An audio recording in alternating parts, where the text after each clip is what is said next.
Hello दोस्तों, स्वागत है आपका A to Z स्टोरीज पर। हमारे साथ जुड़े रहने के लिए हमें सब्सक्राइब कीजिए और बेल आइकन को ज़रूर दबाइए। बात करने जा रहे हैं भगवान महादेव की, कालों के काल महाकाल की। यह तब की बात है जब भारत पर अंग्रेज़ों का दौर था।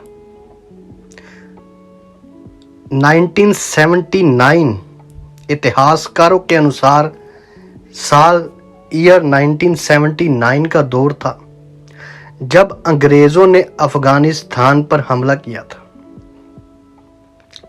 इसकी जिम्मेदारी मालवा की ब्रिटिश छावनी के लेफ्टिनेंट कर्नल मार्टिन को सौंपी गई थी। कहा जाता है कि वे युद्ध की रणनीति में काफी माहिर थे। यही वजह है कि इस हमले के नेतृत्व के लिए उन्हें चुना गया।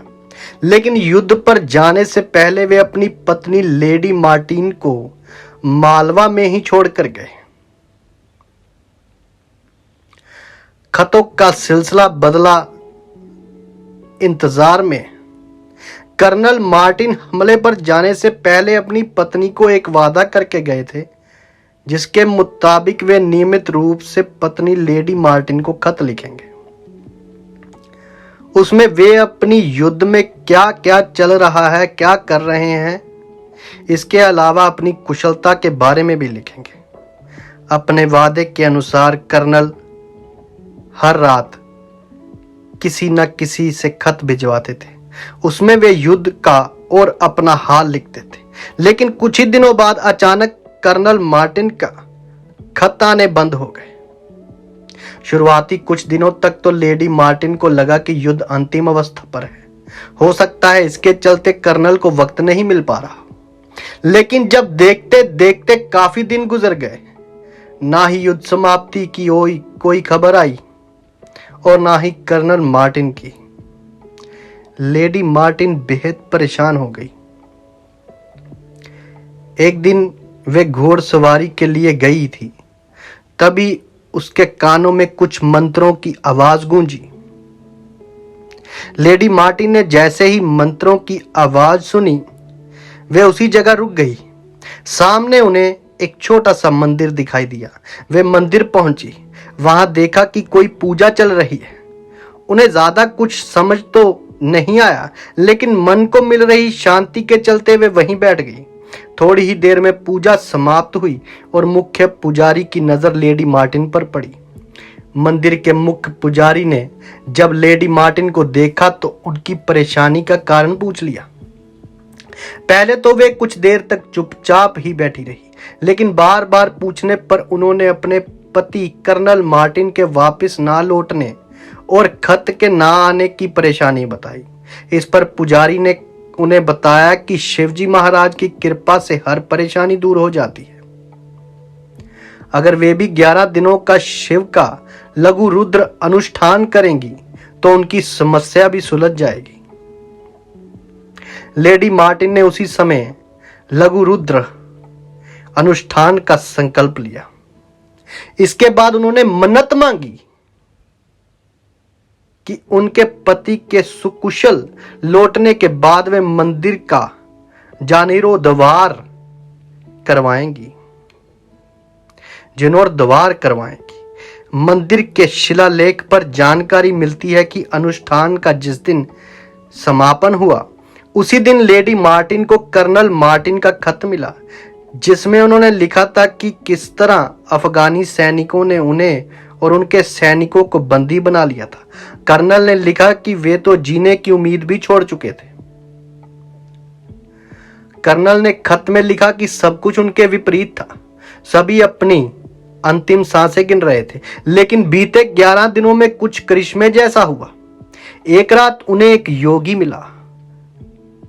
ना जाने किस भेष में नारायण मिल जाए, एक रात उन्हें एक योगी मिला जो उन्हें अफगानियों की कैद से बाहर ले आया। सैनिकों को भी मुक्त करा लिया। इसके बाद सभी अफगानी सैनिकों को बंधक बनाकर युद्ध में विजय दिलाने में मदद की। यही नहीं, उसने जाते जाते ये भी बताया कि यह तुम्हारी पूजा का नतीजा है, तुम्हारी प्रेयर का नतीजा है कि उसे मुझे बचाने के लिए आना पड़ा। इसके बाद वे चले गए। कर्नल ने खत में लिखा कि अब वे जल्दी ही सैनिकों के साथ वापस लौटने की तैयारी में हैं। कर्नल के लौटते ही लेडी मार्टिन ने उन्हें बाबा बैजनाथ मंदिर और लघु रुद्र अनुष्ठान के बारे में बताया, साथ ही अपनी मन्नत के बारे में भी बताया। इसके बाद दोनों ही बाबा बैजनाथ की शरण में पहुंचे। अपनी मन्नत के अनुसार उस दौरान यानी कि साल 1883 में 1883 में लेडी मार्टिन ने 15,000 की धनराशि देकर मंदिर की जीर्णोद्धार करवाया। इसके बाद वे जब तक मालवा में रहे नियमित रूप से शिव पूजन के लिए जाते रहे।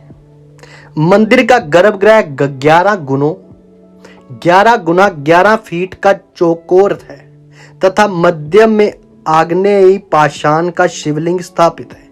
मंदिर का शिखर चूने पत्थर का निर्मित है, जिसके अंदर और बाहर ब्रह्मा, विष्णु और महेश की दर्शनीय प्रतिमाएं उत्कीर्ण है। करीब 50 फुट ऊंचे इस मंदिर के शिखर पर 4 फुट ऊंचा स्वर्ण कलश है।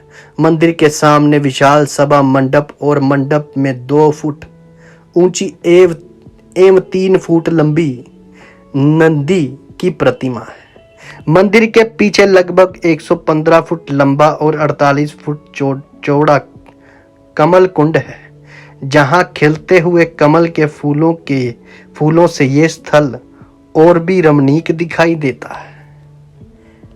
कैसे बचाई थी भोलेनाथ ने अंग्रेज की जान। जो भी उसके शरण में गया, चाहे किसी भी जात का है, चाहे किसी भी धर्म का है, जो उनकी शरण में पहुंचा वो उनकी जिम्मेवारी बन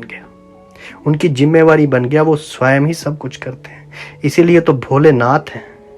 यदि आपको हमारी ये कहानी अच्छी लगती है तो हमें सब्सक्राइब कीजिए, शेयर कीजिए, लाइक कीजिए। धन्यवाद दोस्तों। आप सभी के भीतर बसे उस परमात्मा को मेरा प्रणाम।